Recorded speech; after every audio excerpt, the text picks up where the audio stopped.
People often think strength announces itself with noise, with volume, with force, but real strength has never needed to shout. And if you've lived long enough, you already know that the most powerful moments in your life probably arrived quietly, without warning, without applause, maybe even without witnesses. Moments when you made a decision no one else saw. Moments when you chose to stand instead of collapse, to continue instead of quit, to forgive when bitterness would have been easier. And the world didn't stop to clap for you.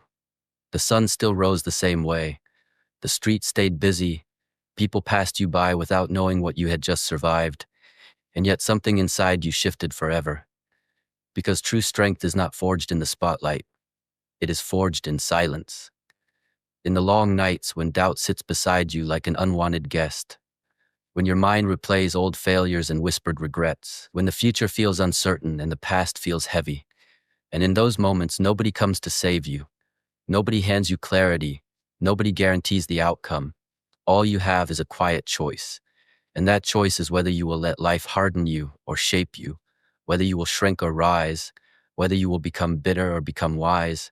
And wisdom, real wisdom, doesn't rush. It doesn't panic. It doesn't beg for approval. It understands that every step forward, no matter how small, carries weight, that consistency beats intensity, that showing up again and again is more powerful than any single burst of effort. And this is something we don't teach enough anymore, because the world loves shortcuts, it loves overnight success stories, it loves loud motivation and instant results. But life doesn't work that way, strength doesn't work that way, growth doesn't work that way. And anyone who has truly built something meaningful, whether it's character, discipline, faith, health, or peace, will tell you the same quiet truth. It took time, it took patience, it took failure, it took starting over more times than they care to admit, and it took learning how to keep moving even when motivation disappeared. Because motivation is a visitor. It comes and goes, but discipline is a resident. It stays when things get uncomfortable. And that's where your power lives. Not in how inspired you feel, but in how committed you remain when inspiration fades. And if you're listening to this right now, there's a reason. Maybe you're standing at a crossroads in your life. Maybe you're tired of repeating the same patterns, the same excuses, the same cycles. Maybe you're carrying a quiet frustration because you know you're capable of more. Not more noise, not more attention, but more depth, more purpose, more control over your own life. And that frustration isn't a weakness, it's a signal. It's your inner voice reminding you that you were not designed to drift through life on autopilot. You were designed to choose, to act, to build, even slowly, even imperfectly. Because perfection has never been the requirement, progress has. And every day gives you that opportunity, whether you recognize it or not. The opportunity to do one thing better, to speak one word more honestly, to take one step more deliberately, to respond instead of react, to listen instead of argue, to invest instead of escape. And these small choices compound over time in ways most people underestimate, because they're not dramatic. They don't feel heroic in the moment, they feel ordinary, they feel boring, they feel easy to postpone. But years later, those ordinary choices become the difference between regret and pride, between dependency and independence, between a life that feels like it happened to you and a life you can stand behind with quiet confidence. And confidence, real confidence, isn't loud either. It doesn't need to dominate the room. It doesn't need to prove anything. It's rooted in self-respect, in knowing you kept your word to yourself even when no one was watching. And that kind of confidence changes how you walk, how you speak, how you carry yourself through challenges, because you stop looking for permission. You stop waiting for the perfect moment. You stop needing validation from people who don't live with the consequences of your choices. And that's when life starts to feel different. Not easier, but clearer. Not lighter, but more grounded. Because clarity doesn't remove obstacles. It teaches you how to face them without losing yourself. And that's the message many people miss. Strength doesn't mean you won't feel fear. It means fear won't control your decisions. Strength doesn't mean you won't get tired. It means you won't let exhaustion define your limits. Strength doesn't mean you'll always be sure. It means you'll move forward even when certainty isn't available. And if there's one quiet truth worth holding on to, It's this. You don't need to become someone else to change your life. You don't need a new identity, a new past, or a different set of circumstances. You need to start using what you already have with intention, your time, your attention, your habits, your choices, because those are the tools that shape destiny, not luck, not talent alone, not chance. And every day you delay using them is a day someone else uses theirs to move ahead. Not ahead of you, but ahead of where you could have been. And that's not meant to shame you. It's meant to wake you up gently, the way wisdom does, because life doesn't punish you for who you are. It responds to what you do consistently. And when you understand that, truly understand it, something settles inside you, a calm determination, a quiet resolve, and you stop asking when things will change and start asking what you can do today to become stronger tomorrow.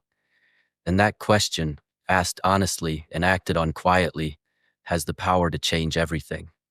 At some point in life, if you're paying attention, you realize that the loudest lessons were never the ones that changed you the most. It was the quiet realizations that stayed, the slow understanding that settled into your bones over time, the moments when you stopped fighting reality and started working with it. Because life has a way of humbling everyone eventually, no matter how strong, how smart, how prepared they think they are. And humility is not weakness, it is clarity. It is the moment you accept that control is limited, but responsibility is not. That you may not choose what happens to you, but you always choose how you respond. And that choice, repeated day after day, becomes your character.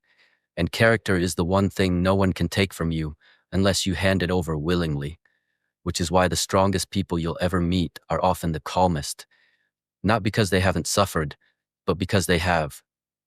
And they learn that panic wastes energy, anger clouds judgment, and bitterness poisons the well you still have to drink from. So they move differently. They speak carefully. They listen more than they talk. And they understand something the rest of the world often forgets. That peace is not the absence of struggle. It's the presence of purpose. And purpose doesn't arrive in a lightning strike. It reveals itself slowly through responsibility, through showing up, through choosing the harder right over the easier wrong. Even when no one is watching, even when no one is rewarding you for it. Because life keeps score quietly, and the habits you build when no one is paying attention determine who you become when the pressure arrives. And pressure always arrives. It may come as loss, as disappointment, as illness, as failure, as betrayal, or simply as time passing faster than you expected. And when it does, the question isn't whether you'll feel it, the question is whether you'll let it break you or build you, because both outcomes are possible. And the difference is rarely dramatic. It's subtle. It's in whether you choose reflection over resentment, responsibility over blame, patience over impulse. And these are not glamorous choices. They don't trend. They don't go viral. But they work. And they've worked for generations of people who built meaningful lives without needing an audience.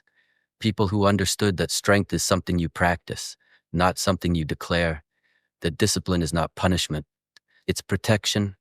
Protection from chaos, from regret, from the version of yourself that takes the easy way out and pays for it later. And if you've ever wondered why some people seem unshakable while others crumble at the first sign of difficulty, it's not because one group was born stronger. It's because one group learned how to sit with discomfort without running from it, how to endure boredom without escaping into distraction, how to face uncertainty without demanding immediate answers. And those skills are learned slowly, through repetition, through failure, through getting back up without drama, without announcements, without excuses. And there's a quiet dignity in that kind of resilience, a dignity that doesn't need validation because it knows its own worth. And that's something no algorithm can measure, no applause can replace, no external success can compensate for if it's missing. And yet it's available to anyone willing to commit to the process. Anyone willing to stop waiting for motivation and start relying on structure, routine, and self-respect. Because self-respect grows when your actions align with your values, not when your circumstances are perfect. And values are tested when it's inconvenient to honor them, when it costs you comfort, approval, or ease. And that's where most people hesitate. They wait for the right mood, the right timing, the right conditions, not realizing that life rarely offers ideal conditions for growth. It offers challenges instead. And those challenges are invitations, not punishments. Invitations to become more focused, more intentional, more grounded. And if you accept that invitation, even quietly, even imperfectly, you begin to notice a shift. You carry yourself differently. You stop chasing noise and start seeking substance. You stop measuring your life by comparison and start measuring it by progress. And progress doesn't care how old you are, how many times you failed, or how far behind you think you are. It only responds to consistent effort. And that's good news because it means your past does not disqualify you. It prepares you. If you let it, every mistake becomes information. Every setback becomes a lesson. Every delay becomes a reminder to refine your approach, not abandon your direction. And this perspective doesn't make life painless, but it makes pain meaningful. And meaning transforms endurance into strength. Because when you know why you're enduring something, you can tolerate almost anyhow. And that's the difference between people who merely survive and those who quietly thrive. They don't avoid hardship, they integrate it, they learn from it, they let it sharpen their priorities. And priorities shape behavior, behavior shapes habits, habits shape identity, and identity shapes destiny, slowly, patiently, relentlessly. And one day you look back and realize that the life you're living now was built by the choices you made when no one was cheering, when no one was guiding you, when you had to rely on your own judgment and keep going anyway. And there's a deep satisfaction in that realization, a calm pride, not the kind that boasts, but the kind that rests easy at night, knowing you did what you could with what you had. And that's all strength has ever asked of you. Not perfection, not heroics, just honesty, effort, and consistency. And if you're listening to this now, take it as a reminder, not a command, that it's not too late to begin again, quietly, steadily, deliberately, one disciplined choice at a time. Because the strongest paths are rarely the loudest ones. They are the ones walked daily, patiently, with purpose. And if you commit to that path, if you show up tomorrow and the day after and the day after that, even when it's uncomfortable, even when progress feels invisible, you'll become someone you respect, someone you trust, someone who doesn't need to announce their strength because it speaks for itself. And that, in the end, is the deepest impact a quiet message can ever have.